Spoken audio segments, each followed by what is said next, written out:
ജീവിതത്തിൽ ഒരുപാട് തിരക്കുകൾക്കിടയിലൂടെ കടന്നു പോകുന്ന ആൾക്കാരാണല്ലേ നമ്മളെല്ലാവരും. അപ്പോൾ ഒരു ദിവസമെങ്കിലും അതിൽ നിന്നൊക്കെ മാറി കുറച്ച് ഹാപ്പിനെസ്സും മനസ്സിന് സന്തോഷവും കിട്ടുന്ന സ്ഥലത്തേക്ക് പോകണമെന്ന് നിങ്ങളെല്ലാവരും ആഗ്രഹിക്കുന്നുണ്ടെന്ന് എനിക്കറിയാം. അപ്പോൾ ഞാനും ഇന്ന് അങ്ങനെ ഒരു സ്ഥലത്തേക്കാണ് പോകുന്നത്. ഇതൊരു വാട്ടർഫോൾ ആണ് കേട്ടോ, പാട്ന വാട്ടർഫോൾ.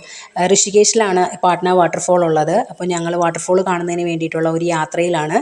അപ്പോൾ നിങ്ങൾ എല്ലാവരും പോരൂ, നമുക്ക് ഒരുമിച്ച് അതിമനോഹരമായ നമ്മുടെ എന്താ പറയുക നേച്ചറിനോട് ചേർന്ന് നിൽക്കുന്ന വഴികളിലൂടെയുള്ള ഒരു യാത്രയും വാട്ടർഫോളും ഒക്കെ കാണാം കേട്ടോ.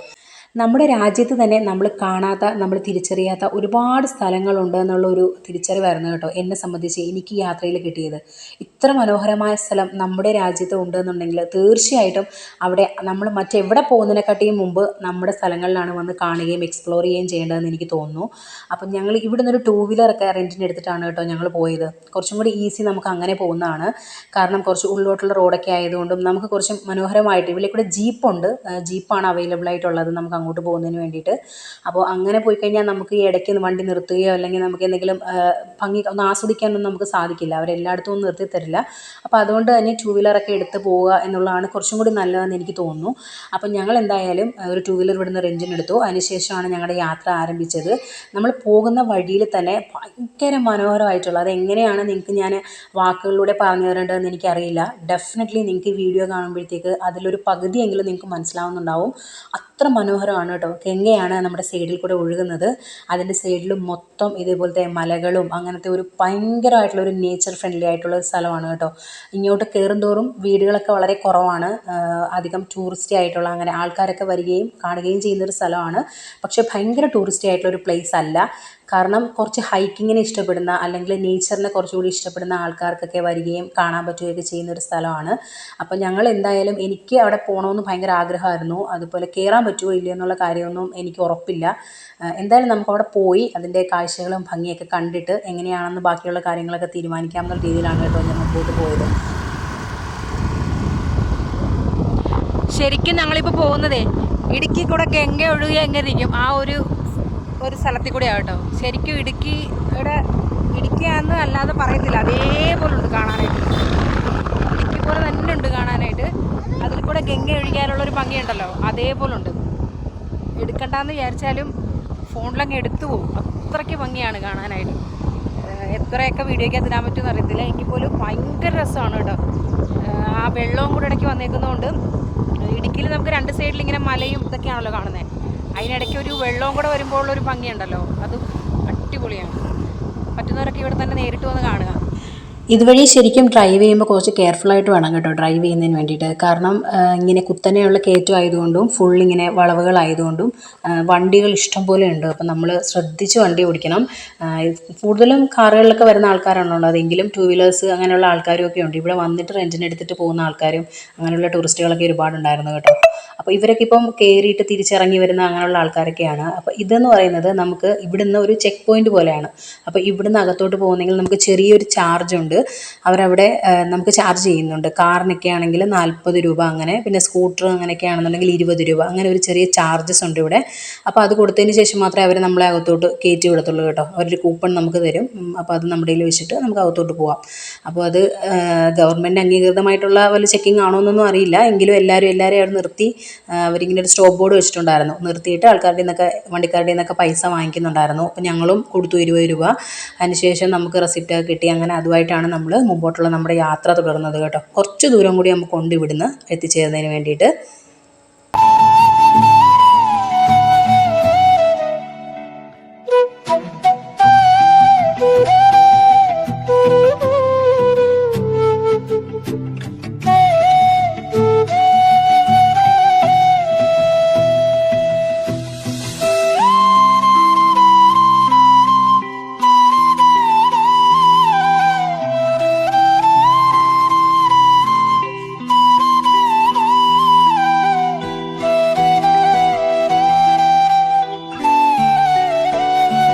അങ്ങനെ നമ്മൾ നമ്മുടെ ഡെസ്റ്റിനേഷനിൽ എത്തിയിരിക്കുകയാണ് കേട്ടോ. ഇവിടെ നിന്നാണ് നമുക്ക് മുകളിലേക്ക് കയറേണ്ടത്. ഒരു 3 കിലോമീറ്റർ അടുത്തുള്ളൊരു ഹൈക്കുണ്ട് കേട്ടോ, മുകളിലോട്ട് കയറുന്നതിന് വേണ്ടിയിട്ടുള്ളൊരു ഹൈക്കിംഗ് ഉണ്ട്.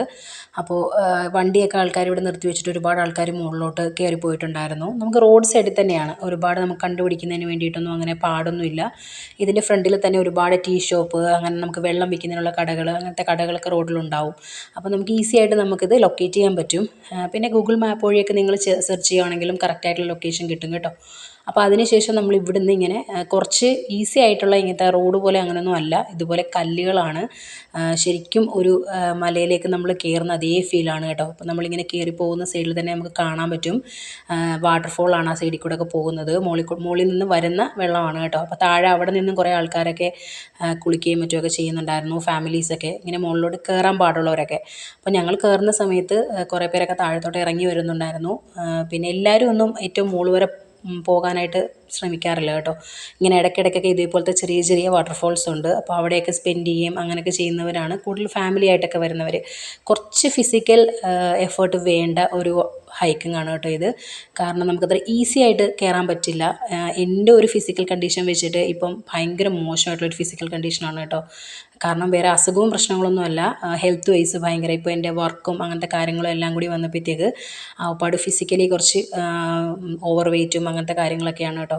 അപ്പോൾ നമ്മളിങ്ങനെ കയറി പോകുന്ന വഴി തന്നെ എല്ലാവരും പറയുന്നുണ്ടായിരുന്നു കേട്ടോ, പാടാണ്, ഭയങ്കര ഡിഫിക്കൽട്ടാണ്, കയറാൻ കുറച്ച് പാടാണ് എന്നൊക്കെ പറയുന്നുണ്ടായിരുന്നു.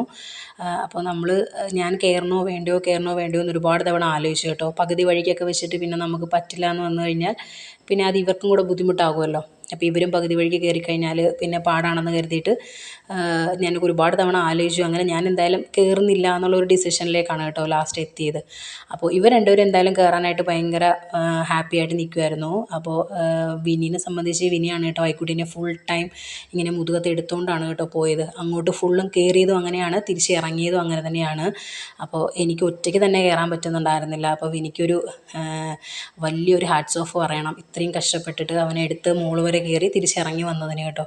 അപ്പോൾ എന്തായാലും നമുക്ക് ഇതേപോലെ മുകളിലൊക്കെ കടകളൊക്കെ ഉണ്ട് നിറച്ച്. അപ്പം കടകളിലേക്ക് വേണ്ടിയിട്ടുള്ള സാധനം എല്ലാം കൊണ്ടുപോകുന്നതിന് വേണ്ടിയിട്ട് ഇങ്ങനെ കഴുതകളുടെ പുറത്ത് സാധനങ്ങളെല്ലാം കിട്ടി. അവരും നല്ലപോലെ റെസ്റ്റൊക്കെ എടുത്ത് പതുക്കെയാണ് കേട്ടോ കയറി വന്നുകൊണ്ടിരുന്നത്.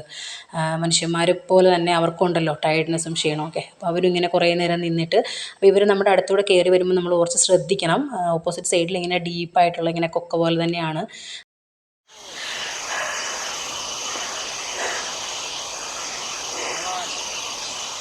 എന്നെ സംബന്ധിച്ച് എനിക്ക് ഒട്ടും ഈസി ആയിട്ടുള്ള ഒരു ജേർണി ആയിരുന്നില്ല കേട്ടോ ഇത്. അപ്പം വിനിയും ആയിക്കുട്ടിയും ഇങ്ങനെ എന്നോട് പറഞ്ഞുകൊണ്ടേ ഇരിക്കുമായിരുന്നു. ആയിക്കുട്ടിയാണേലും അമ്മാക്കം എന്ന് പറഞ്ഞ് എന്നെ ഇങ്ങനെ വിളിച്ചുകൊണ്ടേ ഇരിക്കുമായിരുന്നു കേട്ടോ. വിനിയും അതേപോലെ നിന്നെക്കൊണ്ട് പറ്റും എന്നിങ്ങനെ പറഞ്ഞുകൊണ്ടേ ഇരിക്കുമായിരുന്നു. നീ ട്രൈ ചെയ്യുക, പുറയിലേക്ക് മാറരുത്, നീ ട്രൈ ചെയ്ത് നോക്ക്, ഇങ്ങനെ പറഞ്ഞുകൊണ്ടിരിക്കുമായിരുന്നു. അപ്പം വിനി ഇത്ര എഫേർട്ട് ഇട്ട് അവനെ എടുത്തുകൊണ്ട് കയറുന്ന കണ്ടപ്പോഴത്തേക്ക് ഡെഫിനറ്റായിട്ടും ഞാനൊന്ന് ട്രൈ ചെയ്യണം എന്ന് എനിക്ക് തോന്നി. ഇതിനെ കണ്ടപ്പോൾ തന്നെ മനസ്സിലായി കാണുമല്ലോ, ഞാൻ ഭയങ്കര ടയേർഡാണ്. പക്ഷേ നമ്മളങ്ങോട്ട് കയറി പോകുമ്പോൾ താഴത്തോട്ട് ഇറങ്ങി വരുന്ന ഒരുപാട് പേരുണ്ടായിരുന്നേ. അവരെല്ലാവരും എന്നോട് പറഞ്ഞ് എന്നെക്കൊണ്ട് കയറാൻ പറ്റത്തില്ല. അപ്പോൾ ഇതാണ് കേട്ടോ വാട്ടർഫോളിലേക്ക് നമ്മൾ കയറുമ്പം അതിൻ്റെ ഒരു പകുതി എത്തിക്കഴിയുമ്പോഴത്തേക്ക് ഇങ്ങനെ മുകളിലേക്കൊരു ആരോ വെച്ചിട്ട് അവിടെ ഒരു ബോർഡ് ഉണ്ടായിരുന്നു. അപ്പോൾ നിങ്ങൾക്ക് ഈ പാത്ത് കാണുമ്പോൾ തന്നെ അറിയാൻ പറ്റുമല്ലോ. ഞാൻ എന്തായാലും ഷൂ ഇട്ടിരുന്നതുകൊണ്ട് ഭാഗ്യം, ഇത് ഹൈക്കിംഗ് ഷൂ ഒന്നും അല്ല, എങ്കിൽ പോലും അത്യാവശ്യം ഗ്രിപ്പൊക്കെ ഉള്ളൊരു ഷൂ ആയിരുന്നു കേട്ടോ. അപ്പോൾ അതുകൊണ്ട് വലിയ കുഴപ്പമില്ലാതെ ഞാനിങ്ങനെ ശ്രദ്ധിച്ചാണ് കേട്ടോ മുമ്പിലോട്ട് പോയിക്കൊണ്ടിരുന്നത്. നല്ല സ്ലിപ്പറി ആയിരുന്നു, കാരണം മഴ പെയ്ത് ഇങ്ങനെ ഇതായി കിടക്കുന്നത് കൊണ്ട് തന്നെ നമ്മൾ എവിടെയാണ് ചവിട്ടുന്നതെന്ന് ശ്രദ്ധിച്ച് ചവിട്ടിയില്ല എന്നുണ്ടെങ്കിൽ കാല് സ്ലിപ്പാകും. ഇങ്ങനെ കാല് ഉളുക്കുകയൊക്കെ ചെയ്താലും പിന്നെ പാടാണല്ലോ. അപ്പോൾ അതുകൊണ്ടൊക്കെ തന്നെ ഞാൻ ഭയങ്കര ശ്രദ്ധിച്ചാണ് കേട്ടോ മുമ്പോട്ട് പോയിക്കൊണ്ടിരുന്നത്. അപ്പോൾ ഒരുപാട് ആൾക്കാർ അവിടെ നിന്ന് ഇങ്ങോട്ട് ഇറങ്ങിയും വരുന്നുണ്ടായിരുന്നു. മഴ ആയതുകൊണ്ടൊക്കെ വെയിറ്റ് ചെയ്ത് നിന്നിട്ട് തിരിച്ച് ഇറങ്ങി വരുന്ന ആൾക്കാരും ഉണ്ടായിരുന്നു കേട്ടോ. അപ്പോൾ സത്യം പറഞ്ഞാൽ ഇവിടെ വന്നിട്ട് ആദ്യമായിട്ടാണ് കേട്ടോ ഞങ്ങളൊരു സ്ഥലത്ത് പോകുമ്പോഴത്തേക്കും മലയാളികളെ കാണുന്നത്. അപ്പോൾ ഇതിൻ്റെ മണ്ടയ്ക്ക് കയറിയപ്പോഴാണ് കേട്ടോ ഒരു മലയാളി ഫാമിലീനെ ഞങ്ങൾ കണ്ടത്. അപ്പോൾ എന്തായാലും നമ്മൾ ഒരുപാട് നേരത്തെ നടപ്പിന് ശേഷം ഏറ്റവും മുകളിൽ എത്തിയിട്ടുണ്ട്. അപ്പോൾ ഇതാണ് പാട്ന വാട്ടർഫോളിൻ്റെ ഏറ്റവും മുകളിലുള്ള വ്യൂ എന്ന് പറയുന്നത്. അപ്പോൾ ഇത് പല സെപ്പറേറ്റ് ഏരിയയിലായിട്ടാണ് കേട്ടോ ഇങ്ങനെ വെള്ളം വീഴുന്നത്. ചെറിയ ചെറിയ ഗുഹകൾ പോലെയൊക്കെ ഉണ്ട് അതിനകത്തോട്ട്, കണ്ടോ. അപ്പോൾ അവിടെയൊക്കെ നമുക്ക് കയറാൻ പറ്റും. ഇതൊക്കെ ചെറിയ ചെറിയ ഗുഹകളാണ്. ആൾക്കാർ ഫോട്ടോ എടുക്കുന്നതിന് പോകുന്നതിന് വേണ്ടിയിട്ടും അങ്ങനെയൊക്കെ ഇവിടെ ഒരുപാട് പേര് നിൽപ്പുണ്ടായിരുന്നു. പിന്നെ ഫാമിലീസും ഉണ്ടായിരുന്നു കേട്ടോ. ഇങ്ങനെ ഇതിൻ്റെ മുകളിൽ ഒരു 3-4 ഷോപ്പുണ്ട്. ചായ, നമുക്ക് മാഗി, അത്യാവശ്യം മാഗി, ചായ, വെള്ളം, പിന്നെ നമുക്ക് എന്താണ് ബ്രെഡ് ഓംലെറ്റ് അങ്ങനെയൊക്കെ കിട്ടുന്ന കടകളാണ് അതെല്ലാം. കുറച്ച് ഇതുപോലത്തെ ഫാമിലീസ് വന്നിട്ടുണ്ടായിരുന്നു. അപ്പോൾ അവരൊക്കെ ഇങ്ങനെ അവിടെ വാട്ടർഫോളിൻ്റെ താഴെ നിന്നിട്ട് ശരിക്കും ഈ ഫുള്ളും കാണുന്ന അത്രയും വെള്ളം വരും കേട്ടോ. ഇപ്പോൾ ഇവിടെ മഴക്കാലം തുടങ്ങിയതല്ലേ ഉള്ളൂ. അപ്പോൾ അതുകൊണ്ടാണ് ഇപ്പോൾ ഒരു സൈഡിൽ മാത്രം വളരെ കുറച്ച് വെള്ളമാണ് വരുന്നത്. എങ്കിൽ പോലും അത് നല്ല ഫോഴ്സിലാണ് വരുന്നത് കേട്ടോ. അപ്പോൾ ഞാൻ കുറച്ച് നേരം കടയ്ക്കകത്തൊക്കെ കയറിയിരുന്നു. കാരണം ഞാൻ കുറച്ച് നേരമൊക്കെ വെള്ളത്തിൽ നിന്നിട്ട് പിന്നെ മാറി കടയുടെ അവിടെ ഇരുന്നു. നല്ല ടയേർഡായിരുന്നു കേട്ടോ മുകളിൽ കയറി ചെന്നപ്പോൾ. പക്ഷേ ഐക്കുട്ടി ഭയങ്കര എക്സൈറ്റഡ് ആയിരുന്നു എന്ന് പറഞ്ഞാൽ. കാരണം അവന് ഇവിടെ വന്നതിന് ശേഷം നമുക്കങ്ങനെ ബീച്ചൊന്നും ഇല്ലാത്തതുകൊണ്ട് എപ്പോഴും പറയും കേട്ടോ, ബീച്ചിൽ പോകണം, അവിടെ പോകണം, ഇവിടെ പോകണം എന്നൊക്കെ പറയും. അപ്പോൾ നമുക്ക് അങ്ങനെ ഒരു പോസിബിളായിട്ടുള്ള ഇതില്ലല്ലോ. അപ്പോൾ ഈ വാട്ടർഫോളൊക്കെ കണ്ടു കഴിഞ്ഞപ്പോഴത്തേക്ക് ആശാൻ ഭയങ്കരമായിട്ട്, മഴ കൂടിയായിരുന്നു കേട്ടോ, എന്നിട്ട് പോലും ഭയങ്കരമായിട്ട് വെള്ളത്തിലിങ്ങനെ കളിക്കുന്നതൊക്കെ കണ്ടപ്പോൾ ഞാനും പിന്നെ കുറച്ച് നേരം അവിടെ നിൽക്കട്ടെ എന്നൊക്കെ കരുതി അങ്ങ് വിട്ടുകൊടുത്തു. അപ്പോൾ നല്ല ഇതായിട്ട് അവന് അത് സേഫാണല്ലോ, അങ്ങനെ പെട്ടെന്നൊന്നും താഴേക്ക് വീഴുപോയി അങ്ങനെയൊന്നും ചെയ്യില്ല. ഇത് അവിടെയാണ് കേട്ടോ വെള്ളം നല്ല ഫോഴ്സിൽ വരുന്നത്. അപ്പോൾ ആൾക്കാർ അതിൻ്റെ താഴെ നിൽക്കുകയും വെള്ളം ഇങ്ങനെ ദേഹത്തോട്ട് വീഴാനായിട്ട് അങ്ങനെ നിൽക്കുകയൊക്കെ ചെയ്യുന്നുണ്ടായിരുന്നു. വിനി അതിൻ്റെ താഴെ പോയി നല്ല വൃത്തിയായിട്ട് അതിനകത്ത് കളിച്ചു കേട്ടോ. ഞങ്ങൾ പക്ഷേ അത്ര ഇതായിട്ട് അതിൻ്റെ താഴത്തേക്ക് പോയില്ല. അപ്പോൾ എന്തായാലും ഐക്കുട്ടിയാണ് കുറച്ചും കൂടി നല്ലവണ്ണമൊക്കെ എൻജോയ് ചെയ്തത്. അപ്പോൾ ഞാൻ ഐക്കുട്ടിയുടെ കൂടെ തന്നെ നിൽക്കുമായിരുന്നു ഫുൾ ടൈം. കാരണം എക്സൈറ്റ്മെൻറ്റ് കൂടിയാലും പ്രശ്നമാണല്ലോ. നമ്മൾ കുറച്ച് നേരം അതിൻ്റെ മുകളിൽ വെയിറ്റ് ചെയ്തായിരുന്നു കേട്ടോ. നല്ല മഴയായിരുന്നു, ഭയങ്കര മഴയായിരുന്നു. അപ്പോൾ ആ മഴയത്ത് നമ്മൾ ഇറങ്ങിയാൽ പ്രോബ്ലമാണ് എന്ന് പറഞ്ഞിട്ട് നമ്മളവിടെ കുറച്ച് നേരം വെയിറ്റ് ചെയ്തു. അപ്പോൾ അതിന് ശേഷം നമ്മൾ കയറുന്നതിനെക്കാട്ടിയും ഭയങ്കര ഡിഫിക്കൽട്ടാണ് ഇറങ്ങുന്നത്. കാരണം ഇങ്ങനെ താഴത്തോട്ട് ഇങ്ങനെ കിടക്കുകയാണല്ലോ. അപ്പോൾ ഡീപ്പായിട്ട് കിടക്കുന്നതുകൊണ്ട് നമ്മൾ ഭയങ്കര ശ്രദ്ധിച്ച് ഇറങ്ങി വരണം. ഞങ്ങളുടെ പുറകിലും 2-3 ഫാമിലീസ് ഉണ്ടായിരുന്നു. അപ്പോൾ ഞങ്ങൾ ഭയങ്കര ശ്രദ്ധിച്ച് കണ്ടോ. ഇപ്പോഴും വിനി അവനെ മുതുകിലേറ്റി തന്നെയാണ് കേട്ടോ പോകുന്നത്. അവൻ കുടയും പിടിച്ചിട്ടുണ്ട്. അപ്പോൾ അങ്ങനെ തന്നെയാണ് വിനി അവനെ കൊണ്ടുപോകുന്നത്. ഒരു തുള്ളി പോലും ബുദ്ധിമുട്ട് ഞാൻ അറിഞ്ഞിട്ടില്ല എന്ന് തന്നെ പറയണം കേട്ടോ. അങ്ങോട്ട് കയറിയപ്പോഴും തിരിച്ചിറങ്ങിയപ്പോഴും ഒക്കെ വിനിയാണ് അതിൻ്റെ ഫുൾ കാര്യങ്ങൾ നോക്കിയത്. ഞാൻ എന്നെ മാത്രം നോക്കി സേഫായിട്ട് വന്നാൽ മതി എന്നാണ് എന്നോട് പറഞ്ഞത് കേട്ടോ. അപ്പോൾ ഞാൻ എന്തായാലും തിരിച്ചിങ്ങനെ ഭയങ്കര സൂക്ഷിച്ച് ശ്രദ്ധിച്ചൊക്കെയാണ് താഴത്തേക്ക് ഇറങ്ങുന്നത്. എവിടെയെങ്കിലും കാല് തന്നെ വീണ് കഴിഞ്ഞാൽ പിന്നെ ഒരു സൈഡ് ഫുള്ളും ഇതുപോലത്തെ ഡീപ്പായിട്ടുള്ള ഇതായതുകൊണ്ട് കുറച്ച് ശ്രദ്ധ നമ്മളിവിടെ കൊടുക്കണം. എങ്കിൽ പോലും മനസ്സിന് ഭയങ്കര ഹാപ്പിനെസ് ആയിരുന്നു കേട്ടോ എനിക്ക്. അപ്പം ഞാൻ ഇതിനകത്ത് ഒരുപാട് കാര്യമായ കാര്യങ്ങളൊന്നും ഇല്ലാത്തൊരു വീഡിയോ ആണ്. എങ്കിൽ പോലും ഇങ്ങനൊരു വീഡിയോ ഞാൻ പോസ്റ്റ് ചെയ്യാനുള്ള ഒരു കാര്യം എന്ന് പറഞ്ഞാൽ, ഇപ്പം നമുക്ക് മനസ്സുകൊണ്ട് തോന്നും ചില കാര്യങ്ങളൊന്നും നമുക്ക് ചെയ്യാൻ പറ്റില്ല, അല്ലെങ്കിൽ നമ്മളെ കൊണ്ട് ഇത് സാധിക്കത്തില്ല. പിന്നെ നമ്മുടെ ഒരിക്കലും ഒരു 5-6 പേര് അടുപ്പിച്ച് പറയുകയോട് ചെയ്ത് കഴിഞ്ഞാൽ നമ്മൾ തീരുമാനിക്കും അല്ലേ നമ്മളെ കൊണ്ട് അത് ചെയ്യാൻ പറ്റില്ല എന്ന്. പക്ഷേ അങ്ങനെ അല്ല. നമ്മളെ സപ്പോർട്ട് ചെയ്യാനും നമ്മുടെ കാര്യങ്ങൾ ഇതാക്കാനും മറ്റാരെക്കാട്ടിയും കൂടുതൽ നമ്മളൊരു എഫേർട്ട് ഇടുക എന്നുള്ളതാണ് കേട്ടോ ഏറ്റവും ഇമ്പോർട്ടൻറ്റ്. അപ്പോൾ എന്നെ സംബന്ധിച്ച് എനിക്ക് അങ്ങനെയുള്ള എല്ലാ കാര്യത്തിനും എന്നെ സപ്പോർട്ട് ചെയ്യാൻ ഒരു ഹസ്ബൻഡ് എന്നതിനേക്കാൾ ഉപരി എൻ്റെ ഫ്രണ്ട് എന്ന് തന്നെ പറയാം കേട്ടോ. ഒരാൾ എൻ്റെ കൂടെ ഉള്ളതുകൊണ്ട് എന്ത് കാര്യം വേണമെങ്കിലും നമ്മൾ ചെയ്യുന്ന സമയത്ത് ഒരു സപ്പോർട്ട് എന്ന് പറയുന്നത് എനിക്ക് 100% അവിടെ നിന്ന് ഉണ്ടായിട്ടുണ്ട്. അപ്പോൾ എന്നോടിങ്ങനെ ആരൊക്കെ പറഞ്ഞെന്ന് പറഞ്ഞാലും ഞാൻ ആ കയറാൻ പറഞ്ഞ സമയത്തൊക്കെ കുറേ ദേഷ്യപ്പെടുകയൊക്കെ ചെയ്തു കേട്ടോ.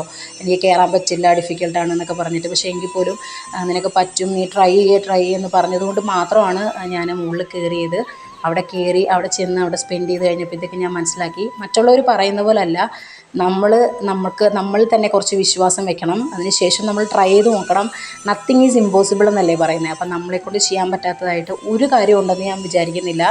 അപ്പോൾ ഈ വീഡിയോ കാണുന്ന ആരെങ്കിലുമൊക്കെ ഉണ്ടെങ്കിൽ, ഇപ്പോൾ ഇതൊരു ഭയങ്കര സംഭവമായിട്ട് ഞാൻ പറയുമല്ല, പക്ഷേ എന്നെപ്പോലൊരാൾക്ക് ഇപ്പോഴത്തെ ഒരു സാഹചര്യത്തിൽ ഇങ്ങനെ മുകളിൽ കയറി ഇറങ്ങാൻ പറ്റും എന്നുണ്ടെങ്കിൽ ഡെഫിനറ്റായിട്ടും നമുക്ക് ട്രൈ ചെയ്ത് നോക്കുക എല്ലാ കാര്യങ്ങളും അല്ലേ. ഇപ്പോൾ പറ്റില്ല എന്ന് തോന്നി ഞാൻ പാതി വഴിയിൽ ഇട്ടിട്ട് പോയിരുന്നെങ്കിൽ ഇങ്ങനെ ഒരു ഹാപ്പിനെസ് എനിക്ക് കിട്ടത്തില്ലായിരുന്നു എന്ന് എനിക്കിപ്പോൾ തോന്നുന്നു. അതുകൊണ്ട് തന്നെയാണ് കേട്ടോ നിങ്ങളോട് ഞാൻ പറയുന്നത്. ഭയങ്കര ഹാപ്പിയാണ് ഞാൻ മനസ്സിൽ. എനിക്ക് ചെയ്യാൻ പറ്റിയതിൽ ഏറ്റവും വലിയൊരു കാര്യമായിട്ട് ഞാൻ കരുതുന്നു ഇതിനെ.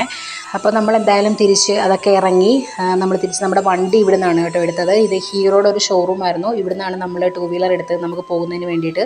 ഇങ്ങനെയുള്ള ഒരുപാട് ഷോറൂമൊക്കെ അവിടെ അവൈലബിൾ ആണ് കേട്ടോ ഋഷികേശിൽ. അപ്പോൾ നിങ്ങളവിടെ ചെന്നിട്ട് നിങ്ങൾക്ക് 600 രൂപയുള്ളൂ നമുക്കൊരു ദിവസത്തേക്ക്. അവർ ഫുൾ ടാങ്ക് പെട്രോളാക്കി തരും. നമ്മൾ വണ്ടി കൊണ്ടുപോയതിന് ശേഷം തിരിച്ചവർക്ക് അതേപോലെ ഫുൾ ടാങ്ക് പെട്രോളിന് 100 രൂപയുടെ അടുത്തേ നമുക്ക് ആയിട്ടുള്ളൂ ചാർജ്. അത്രേ ആയിട്ടുള്ളായിരുന്നു നമ്മൾ ഇത്രയും ദൂരം പോയിട്ടും കേട്ടോ. ബാക്കി നമ്മൾ 600 രൂപ നമ്മൾ നമ്മളവിടെ പേയ്മെൻറ്റ് ചെയ്തു. ബാക്കിയുള്ള നമ്മുടെ ഫോർമാലിറ്റീസൊക്കെ നമ്മുടെ പ്രൂഫ് അവിടെ കൊടുക്കണം ഒരെണ്ണം. അപ്പോൾ ബാക്കിയുള്ള ഫോർമാലിറ്റീസ് എല്ലാം കഴിഞ്ഞിട്ട് നമ്മൾ തിരിച്ച് നമ്മുടെ വീട്ടിലേക്ക് പോവുകയാണ്. അവിടുന്ന് തന്നെ നമുക്ക് ഇതേപോലെ ഷെയർ ഓട്ടോ പോലെ കിട്ടും കേട്ടോ. ഇത്രയും ഡിസ്റ്റൻസ് ഉണ്ട്, 40-45 മിനിറ്റ് ഉണ്ട് നമ്മൾ ഹരിദ്വാറിൽ നിന്ന് ഋഷികേശ് വരെ. എങ്കിലും നമുക്ക് ഇതേപോലെ ഒരു ഷെയർ ഓട്ടോ പോലത്തെ ഇതുണ്ട് അവിടെ. അപ്പോൾ അതിനകത്ത് നമുക്ക് ഒരുപാട് ചാർജസ് ഒന്നും വരില്ല. ഒരാൾക്ക് ഒരു 60 രൂപ 70 രൂപ ചാർജസ് വെച്ചേ ആവത്തുള്ളൂ കേട്ടോ. അപ്പം ഞങ്ങൾ ഡ്രൈവറോടൊപ്പം തന്നെ ഏറ്റവും ഫ്രണ്ടിൽ തന്നെ സീറ്റ് പിടിച്ചിരിപ്പായിരുന്നു. അതാകുമ്പോഴത്തേക്ക് നമുക്ക് അങ്ങനെ ഒരുപാട് തിക്കിയൊന്നും അവരങ്ങനെ കയറ്റില്ല, കറക്റ്റ് ആൾക്കാരെ മാത്രമേ അവർ കയറ്റുള്ളൂ കേട്ടോ അതിനകത്ത്. അപ്പം ഞങ്ങൾ എന്തായാലും തിരിച്ച് വീട്ടിലോട്ടുള്ള യാത്രയിലാണ്. അപ്പോൾ ഈ വീഡിയോ നിങ്ങൾക്ക് എല്ലാവർക്കും ഇഷ്ടപ്പെട്ട് കാണുമെന്ന് വിശ്വസിക്കുന്നു. അപ്പം ഞാൻ നേരത്തെ പറഞ്ഞ പോലെ തന്നെ നമ്മളെക്കൊണ്ട് എന്ത് ചെയ്യാൻ പറ്റില്ല എന്ന് വിചാരിച്ചാലും ജസ്റ്റ് ഒന്ന് ട്രൈ ചെയ്ത് നോക്കുക. ഡെഫിനറ്റായിട്ടും നിങ്ങളെക്കൊണ്ട് അത് ട്രൈ ചെയ്യാൻ പറ്റും. അഥവാ ഫെയിലായി പോയാലും നമുക്ക് അടുത്ത തവണ ശ്രമിക്കാമല്ലോ. ഇനിയും ജീവിതം മുമ്പോട്ട് കിടക്കുമല്ലേ. അപ്പോൾ നമുക്ക് അടുത്ത വീഡിയോയിൽ ഇനി കാണാം. അതുവരെ എല്ലാവരും ഹാപ്പി ആയിട്ടിരിക്കുക, സേഫ് ആയിട്ടിരിക്കുക. ബൈ.